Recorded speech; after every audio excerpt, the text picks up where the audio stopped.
साथियों, हक़ मौजूद सिंध मौजूद।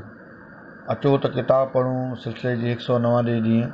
हाज़िर आहियां हुसैन सारंग। यादि रहे थी सिलसिलो असां 22 अक्टूबर 2019 ईस्वी ते शुरू कयो हुयोसीं। हिन सिलसिले में 8 किताब पढ़ी चुका आहियूं।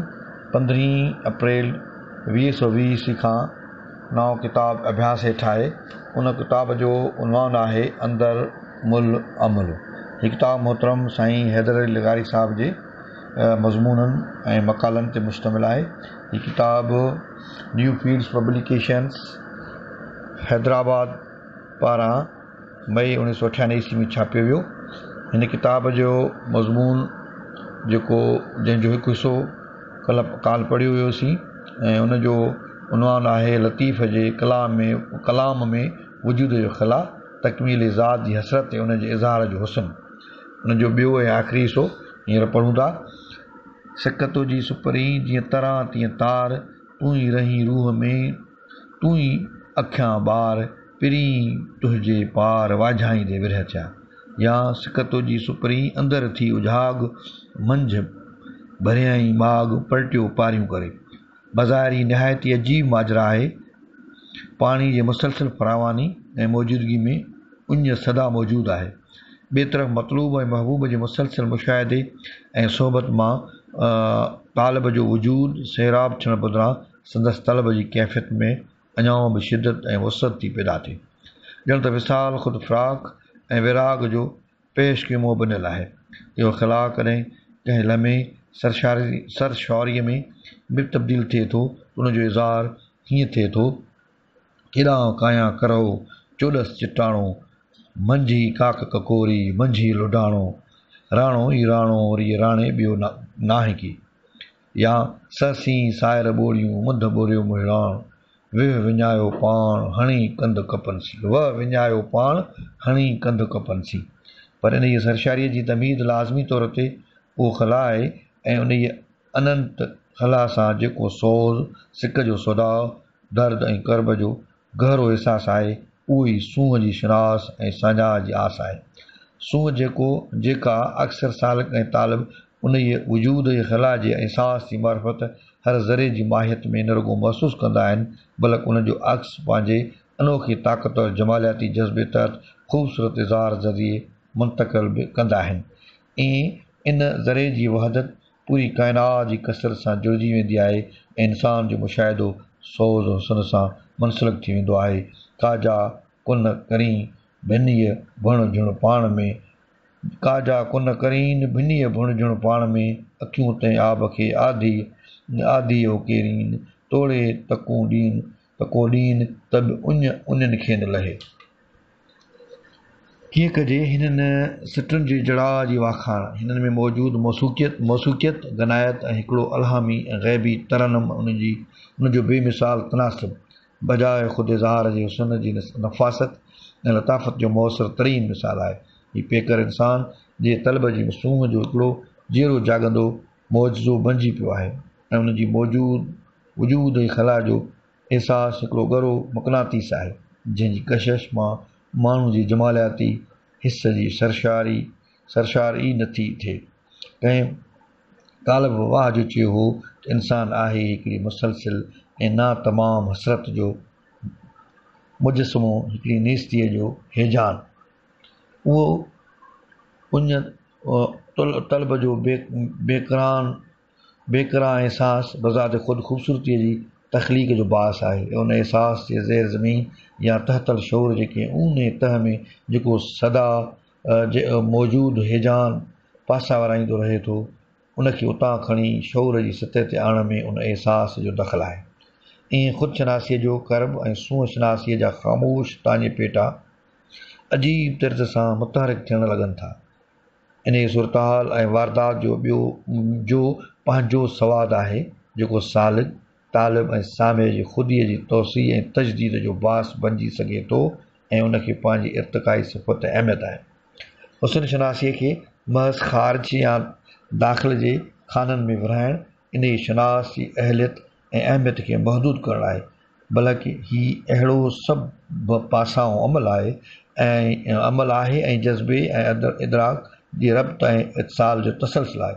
तख़यल ऐं तहयर जो अहिड़ो ख़ूबसूरत ॻाढ़ापो आहे, हिकु अहिड़ो कुल आहे जंहिंजो मुकमल मंतक़ी तज़ियो ऐं विरहाङो थी नथो सघे।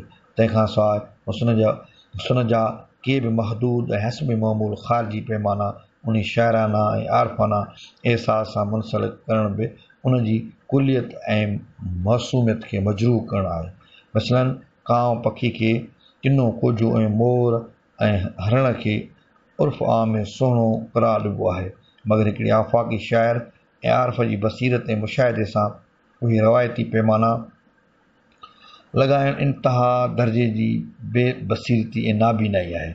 लतीफ़ जो सदा सरसब्ज़ एहसास हुस्न उन जो शाहिद आहे। ॾिसो त हू असांखे छा थो अचे। अचो अचो पवन वाका कयो वणनि में, सनिया सॼणनि जा से चोटीअ चढ़ियो चवनि, कांग न कूड़ा हुअनि परियां संदी पार जा। हिननि टिनि सिटुनि जी माहियत ऐं माउनियत जे हुस्न जो पूरो घेराव त असां मां कंहिंखे कोन थी सघंदो, मगर उन हूंदे बि फ़न जी लताफ़तनि ऐं नफ़ासतनि सां निबाह जी अहलियत रखंदड़ बख़ूबी ॼाणनि था त लतीफ़ जे इन बेबहा नक्श जा मरकज़ी अज्जा कांग, उते कांग रिहाई कोन्हनि। हिननि जी पूरी रवायती हैत ऐं हैसियत खे असांजी हिन भलारे ऐं सुहारे साईं एतिरो त बाबरकत ऐं मानवी तौरु सुहारे ऐं सगारे सिलसिले जो तर्जुमान ऐं मेज़बान बनाए छॾियो आहे, जो आम ऐं रवायती कांव सफ़ा महमिल ऐं ग़ाइब थी वियो आहे। रुॻो एतिरो पर कांग तख़लीक़ क़ुवत तख़लीक़ ऐं वजह तख़लीक़ जे अटोट रिश्ते जो वॾी सच जी ताराज़ी बणिजी पियो आहे। हू पूरी तख़लीक़ जे बज़ार टुटल ऐं खुटल रिश्तनि जे तहा जो नक़ीब बणिजी पियो आहे। उन इहे सच जे सनीअ सां वाॻियल इन मामूली पखीअ खे जेको ग़ैर मामूली तक़दस लतीफ़ ॾेई छॾियो आहे, उहो बजा ख़ुदि सूंहं जे परस्तारनि लाइ तस्कीन उन सां गॾु कंहिं आद जुगादी जस्तजू जो बास बणिजे थो। अजीब तासिर आहे उन इज़हार जो। हिकु ई वक़्तु सिराबी ऐं सरशारी सां गॾु अॼु तलब हुस्न जा एहसास जहिड़ो कर मुतवाज़ी ख़तूर ते सफ़र करणु शुरू कयो ॾींहुं ऐं माण्हू उन पुरसार हिजान जे ॿिटे अमल ऐं असर में घेरजी वञण जे बावजूदु हुस्न जी वहदत सां पंहिंजो रिश्तो टुटल महसूसु नथो करे। हिकु तमामु वॾे शाइर ऐं आर्टिस्ट जियां लतीफ़ जा पेकर ऐं पैमाना ईअं मौजूदात जी मुवाफ़िक़ ऐं मुतज़ाद मामूली ऐं ग़ैर मामूली अज़ा खे हिकिड़े मुतबरिक निस्बत जे ज़रिए सां जोड़ण जो अमल हिकु तरफ़ अदा कनि था, उन्हनि खे सूंहं ऐं सच जी ज़ुबान ॿिए तरफ़ इनायत कनि था। लतीफ़ जा पेकर जी हूअं आम ज़ावी ऐं निगाह लाइ ख़ामोश ऐं बेज़ुबान आहिनि, से ॻाल्हाइण लॻनि था, दावतूं ॾियनि था, ललकारूं कनि था ऐं पाण सां सूंहं सुराण ऐं सरवाणी जूं अलामतूं खयों हलनि था ऐं जहिड़ा जाॻंदा ऐं मुतहरक थियो पवनि था। ही वाई त पढ़ी ॾिसो। लॻो मंझि लकनि आयल ताज़ो पेर पुल्हण जो, न कंहिं वाह विञायो झोरियो तान झकनि आयल ताज़ो पेर पुल्हण जो, खेव खथूरिया आगुरे हाणे जा होतनि आयल ताज़ो पेर पुल्हण जो, बोराओ बरनि जो रिढ़ियो मंझि रंधनि आयल ताज़ो पेर पुल्हण जो, लुत्फ़ सां लतीफ़ जे कंदो वर वेलनि आयल ताज़ो पेर पुल्हण जो। इज़हार जी अमाना ख़ेज़ बुलंदी अहमगीरी उन जी असर पज़ीरी हिकिड़ो जादू आहे, फ़नकाराना सिहर आहे। लतीफ़ पंहिंजे किरदारनि मौज़ूअनि ऐं मौरूज़ी पेकरनि जे इंतिख़ाब में उन्हनि खे मानाउनि ऐं ओहञाणनि ॾियण में बनह मुफ़रद आहे। हिन जे दर्द जी नोयत ऐं वसत बि रवाजी न आहे। और ॾुखंदो ऊ थिए हादी जंहिं हबीब, साॻीअ तरह हुन वटि फ़हम जो तसर ग़ैर मामूली आहे, को ॿियो फ़हम जंहिंसां पसजी प्रीअ खे राज रस्मनि जी सखणी ख़्वामख़्वा जा वाजट ऐं रींगट बि हिन खे नथा आवड़नि। सा मूंखां न थिए जेका रस्म राज, इन जी हैसियत सां हू पूरी तरह इनक़लाबी शख़्स आहे, जेको रीतुनि रस्मुनि ऐं सकाफ़तनि जे तकल्लुफ़ात जो बाग़ी लॻे थो ऐं उन्हनि जे ख़िलाफ़ शदीद नाराज़गी, लातालगी ऐं नफ़रत जो इज़हार करे थो। हू काइनात मौजूदात ऐं उन जे हर जुज़ खे जेको हिन जी मुशाहिदे में अचे थो ॿीहर तख़लीक़ करे थो, उन्हनि खे ॿियो जनमु ॾिए थो, उन्हनि जा नवां सिर्फ़ ॻोल्हे थो ऐं आछे थो ऐं उन्हनि में नयूं मानाऊं भरे थो, ॿीहर जापे ॼाण इबरत जो औसाफ़ खे। सक़ाफ़ती क़दरुनि, सीरत ऐं किरदार जे मज़हरनि ऐं तहज़ीबी रवायतुनि जे वर्जा ख़िलाफ़ हू पूरी ईमानदारी ऐं जुरत ऐं ज़िमेदारी सां बेज़ारी जो प्रचार ऐं इज़हार करे थो। सिर नवायो सिधा करी तन तवाज़े न तो, हुजो मणको मन जो सहजां सारी न सो, को कूड़ा थींदई न को धूणे फूके फ़ाइदो। अहिड़ी तरह इनकलाबी तब्दीलियुनि खां सवाइ हू पूरी इंसानी ज़िंदगी, माशरती साख़्त ऐं समाजी ढांचे खे फज़ूल, बेरूह ऐं बेमक़ सम्झे थो। हू उन्हनि तब्दीलियुनि खे केतिरनि ई नफ़ीस ऐं छिरकाईंदड़ इस्तारनि ऐं तशबीहनि में बयानु कंदो रहे थो। वेठो पुछी पर कर हींअर ई हलण जी, अॼु आदेसी मर सुभां मरंदो सभु को, या तुंहिंजे काल मुई त काल ई कॾहिं पिणीअ खे कॾहिं कान सुई त का सगी गॾी सजणे।